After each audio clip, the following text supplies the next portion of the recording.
Hello and welcome. My name is Tor Blustad and I'm the game director for Hitman Absolution. Hi everyone, I'm Christian Everdam and I'm the gameplay director on Hitman Absolution. We are very excited and proud to finally share with our longtime fans and everybody else out there what we've been working on very passionately for quite some time now. Indeed, I mean, Agent 47 literally was the start for IO Interactive, and it's by far our largest undertaking to date, building Hitman Absolution.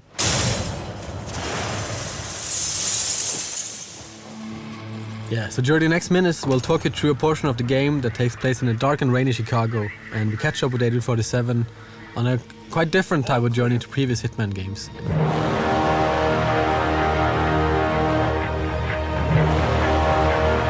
There's a citywide manhunt for him and he's been tracked down to this derelict library. We're showing part of a level which is called Run for Your Life, and it sees Hitman pitted against the Chicago PD. They're hunting him for a reason we cannot get into, but he will have to deal with that situation.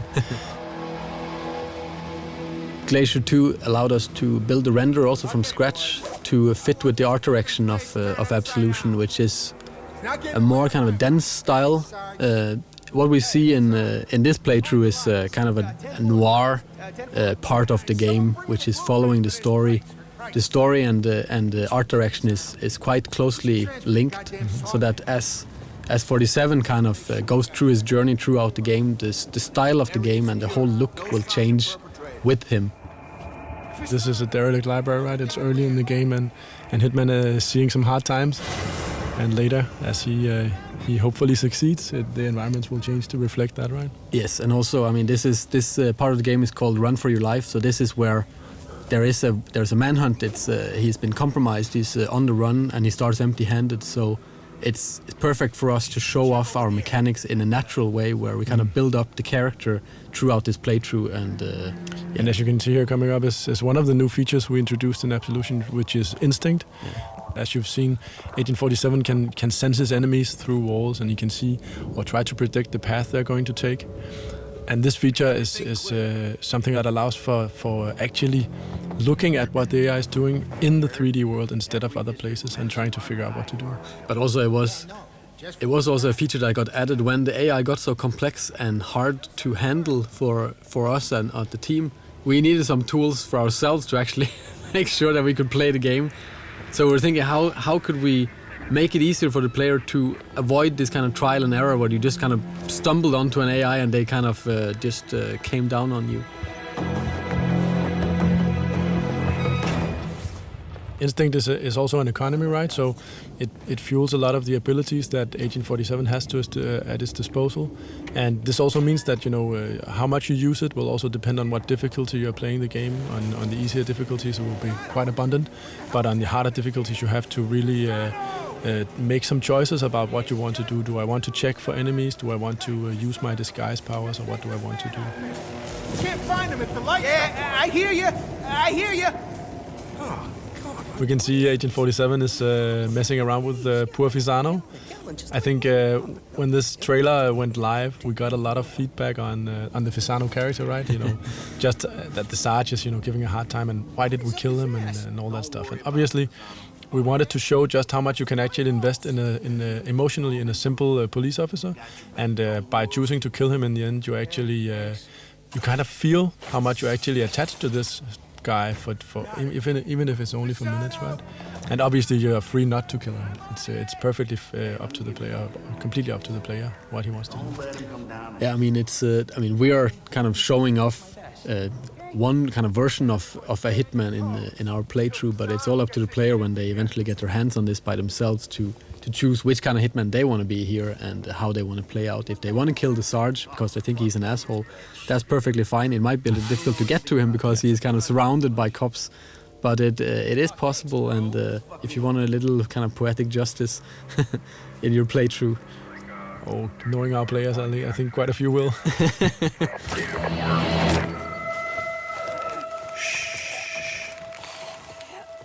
I mean, that's also part of the replayability, that you can always go back to an area and there's tons of different stuff to explore. You read?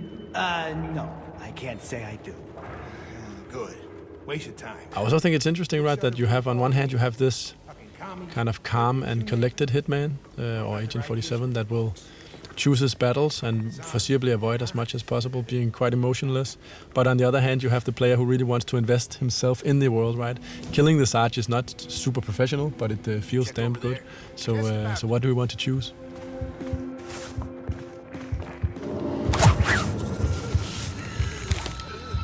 We've been spending a lot of time with our AI trying to build it's the most complex AI we built to date, and we have what we call an intelligence spectrum that allows the AI a far more nuanced behavior than ever before. While in the old games it was very kind of binary or kind of black and white, that you went into a situation and if either they knew you or they didn't. If they found you out, every AI in the world, every NPC would just come down on you and try to kill you. Yeah, I mean, in this playthrough, if the police haven't seen you killing anyone and they actually discover you, their first notion is not to start shooting, it's actually to try to arrest you. And based on the arrest situation, you can actually come out of it in quite a few different ways, where only a few of them actually lead to combat. You can still evade them and all that stuff. So it's much more grayscale, and it's a part of building this living and breathing world we really wanted, right? Where the environment is fairly rich and the character interaction is rich. So you kind of, you get a feeling that this could be a real place. That's one deep hole. Hey, you think you'd survive that drop? Improvised weapons, as you will see with this, here we have a bust. We call improvised weapons like a number of props here that 47 can use. The improvised weapons have obviously some gameplay relevance in the sense that they do some quick and clean kills, but it's also a choice of style, basically, as also we see later in the hippie apartment. It often has this dark humor twist to it, which items you choose and how do you want to apply them to the AI, if we can talk about it like that.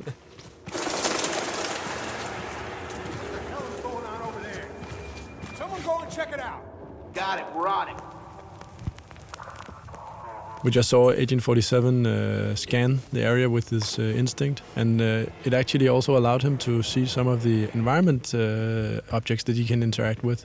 So it's also, besides from showing you what the AI is doing, it can also help give you some hints as to, is there a ledge I can climb, or is there an object I can interact with? Ah, Sergeant Meyer. See, you still can't sniff a fart out of your own ass. So the Sorganash boys are coming in for the briefing. Yeah, we needed a lot of cops in this library, and it was we needed to kind of pour more and more in as the player goes through, so the stakes gets higher towards the exit here with the red light in the far distance. That's also part of how the AI will handle combat. If you choose that path, it can actually spawn in better equipped enemies to confront you. Oh, yeah. So you should be careful about what path you take. Yeah, I mean, if you start a big fight in here, you will risk that SWATs are kind of spawned into this area as well, which will make it quite a lot difficult. Come on, fucker, work! So here we finally got our hands on a gun, and we really wanted to show off a little bit of combat. But this is just one way of kind of ending this part of the level. Sure, you pussies ain't. What's not maybe super apparent here is that this is just one path, right? You can actually you can take other paths, and you can also, but just from this point, actually both do stealth and action, right? But as we also mentioned, we really wanted to emphasize the Fisano story, and in this case, that means an unhappy ending for him. Yeah.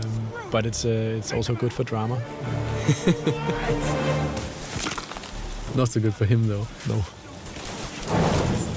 And as you can see, hopefully that the whole action part of Absolution, shooting weapons and all that stuff is something we gave an upgrade, a literal upgrade from the previous games, right? We have a cover system, aiming and shooting feels snappy and responsive. So that part is not, it doesn't feel like the game abandons you, it more feels like it's a natural part of the game. And again, you're free to duck in and out of combat as you choose. Yeah, I mean, if you retreat from combat, then they will eventually stand down and maybe not into talking about their daily lives anymore, but at least into something more forgiving.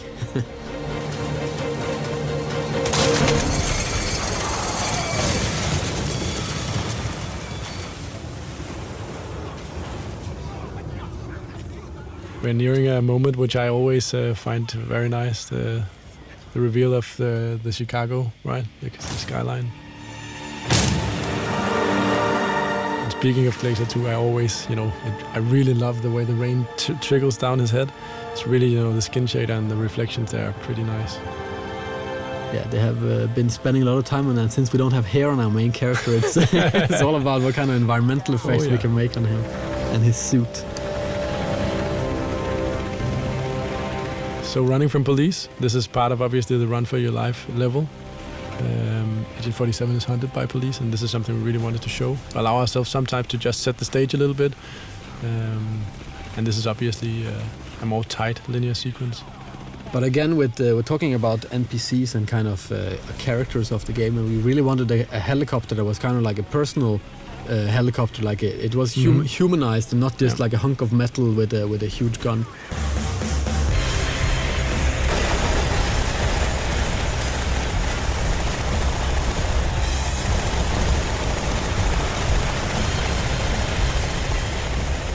And also this pigeon coop is good for showing off some destructible props and other things.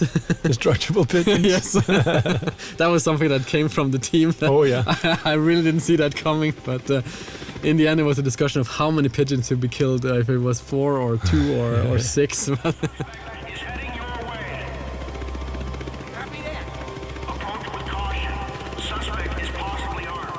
Another feature that makes a return in Absolution is obviously the disguise gameplay, and it's always been central to the franchise, this ability of Agent 47 to impersonate the people around him, right? Take their clothes as disguise.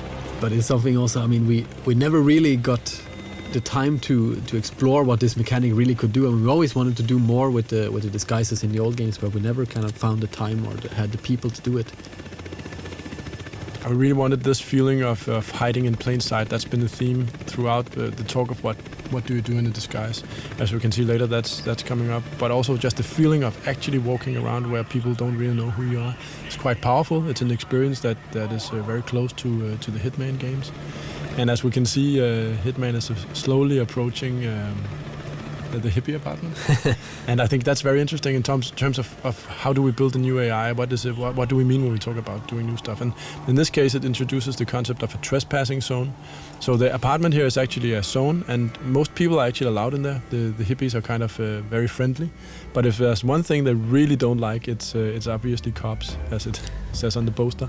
So coming here disguised as a police officer is maybe not the best idea, and that's why also Agent 47 will have to duck and weave a little bit in here. We're so busted, man! Ugh, fucking pigs! Bro, dude, calm down. Maybe they just want to chill, you know? They don't want to. Yeah, this is also, I mean, this is from a topical point of view, we really wanted a lot of diversity in the game and also being able to mix it up. So we have this very serious playthrough so far, and then adding this kind of very ridiculous setting of the hippies kind of flushing pot out the toilet. Come on, flush, you piece of shit toilet!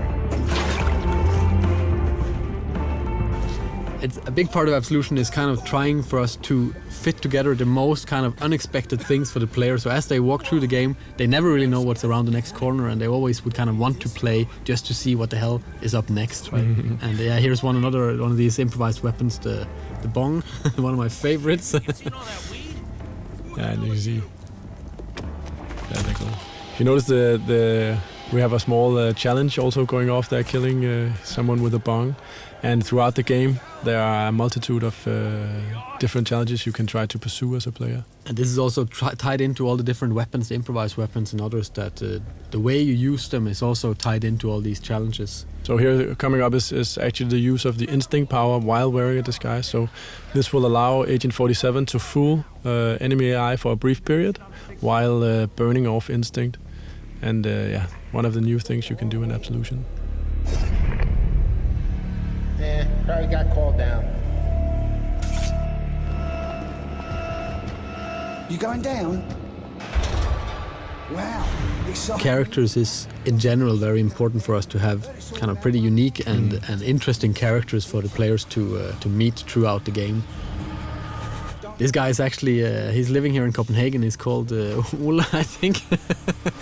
He's a musician, and we've face scanned I don't know how many 100 people for the game in general, and kind of mixed and matched them up. No, haven't done any reports, no eyewitnesses from anybody. For the ending of this playthrough, we really wanted kind of a big ending, and we made this lobby area that really it kind of cries out for a big shootout. But instead of doing that, we kind of wanted to show off another one of the disguise mechanics, which we call hiding in plain sight. Which in the case of the police officers, it's using these kind of donuts that are kind of placed around the level. I mean, and throughout the game, you'll have to learn or figure out which disguise fits with which environment interactions, and this is a good example of it. Also, just saying that it's still very much a stealth or outsmarting game, so most people will not choose necessarily to shoot people as their first choice. But I mean, for those that really want a big fight, I mean, they can always just bring out some guns and try. We're coming to the end, which also features another very, very big thing for us, which has always been a part of the Hitman games as well, which is the crowd system. And it's safe to say that this time around it's also seen quite a development, something you can look forward to. Yeah, this is just a little tease. Yeah, definitely. So, but thanks a lot for watching and taking these 17 minutes with us. And thank you for all your good comments and all the nice feedback we've been getting so far.